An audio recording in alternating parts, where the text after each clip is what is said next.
Alright, so at this point we're going to go ahead and drain the radiator. Now, you're doing this timing belt at over 100,000 mile interval, so you got to take care with that radiator drain because there's a rubber O-ring inside, and more than likely it's never been opened in the last 100,000 miles, so it has a tendency to rip the O-ring, and of course you will not know till it's time to go back with the antifreeze. So what I like to do is I get from underneath, I spray WD-40 up the drain and as well on the face of the drain itself. I put a lot of WD-40 in, and when I break it loose, I can just use a pair of pliers at this point, and I can go ahead and back it off. When I do a little twisting action to kind of get it started. That way the lube works its way in there. And at one point, as you're pulling, you're going to be rotating, you're going to be pulling outward, kind of a corkscrew style, and then it'll finally come to a stop. Just make sure you got you a drain pan up underneath to catch all your antifreeze. And once that gets down to a certain level, we can go ahead and we'll let it continue to drain, but at that point we can go ahead and take the hose off. We ain't got to wait till it's completely empty.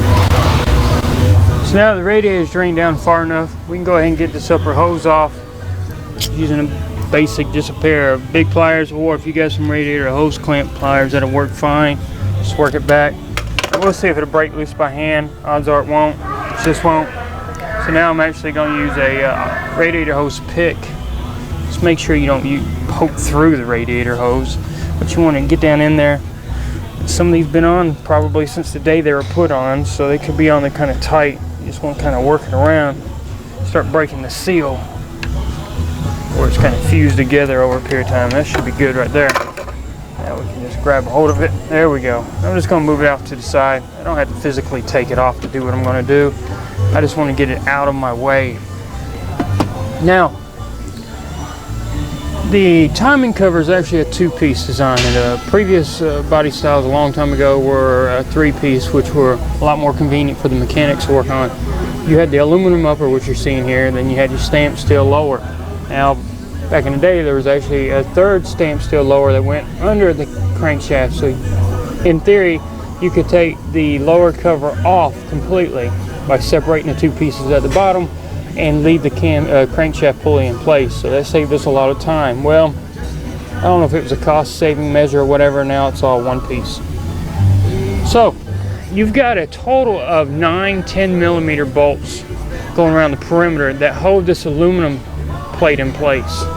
Now you've also got two 13mm located here and here that you got to take off, and then you got one 15mm right here. Now you see these two right here, these 15s, these you will not have to take off. They look like from a quick glance at the part of the cover, they're not. The cover goes around. So leave those two 15s in place and deal with this one right here. And then you've got one Torx. For some reason they wanted to mix up a whole bunch of different bolts. For some reason, you've got one T30. You've got a silver painted one, you've got a black painted one. The black one's on the lower cover. We'll talk about that more when we get down to the lower. For now, we're just going to work on getting the aluminum plate off, so we'll worry about that silver painted T30. So instead of you sitting here listening to me take a total of half a dozen or a dozen or more bolts off, I'm just going to go ahead and take them off. I told you where they are and what they are. And once I get this cover ready to come off, I'll get you back on here with me. Alright, so now I got you back here and I got all the bolts out. Now we can start working on getting this cover up. You got to kind of wiggle it and get it to clear to 215s. Just kind of take your time. And as you get up higher, it'll start getting closer and closer to being able to come off. Just watch your fingers so you don't pinch them. And here we go. Now we got the upper cover off. And this is one way, for example, you were having a problem with your timing belt thinking that maybe it jumped, because these have the ability to jump if that water pump starts leaking. We do see it from time to time. Basically up to where we are now, if you had taken that upper cover off, you'd be able to look at the timing mark on the crank as well as the timing mark on both cams, because the crank gear, the mark is actually on the back side up against the timing, the oil pump housing, so you could actually see it fairly easily without having to remove that lower cover just to do a quick inspection.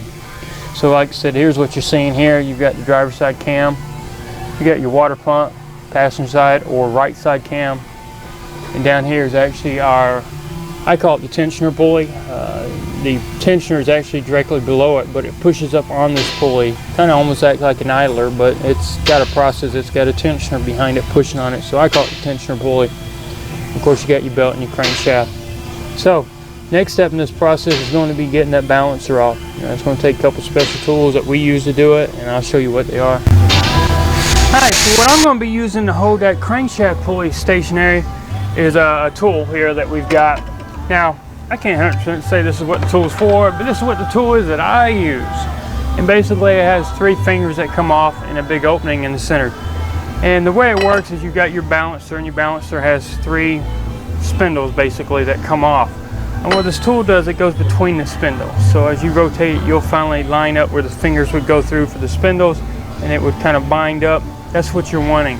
Once it binds up, then you can go through the center with your 18mm and your 2-inch extension, and then back off on the bolt. So it'll rotate the crankshaft to a point till it finally binds up against these 3 fingers, and then, like I said, then you can back the bolt off. Now, you'll do the same technique when you're reinstalling the balancer as well as the bolt. You just do it in the opposite direction, and then you'll torque it down with a torque wrench. Now, they make different tools like this. You can pick up your loaner tool programs at your local port stores like Advance, O'Reilly's, AutoZone.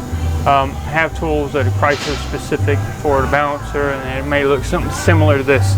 This particular one is a Miller 10386. Like I said, we have access to a lot of special tools. Sometimes I just grab what looks close enough, and it works great for me. Otherwise, you might spend the whole day digging through boxes looking for what you need. So now we'll work on trying to get the pulley, the bolt off the pulley, and then work on getting the balancer off.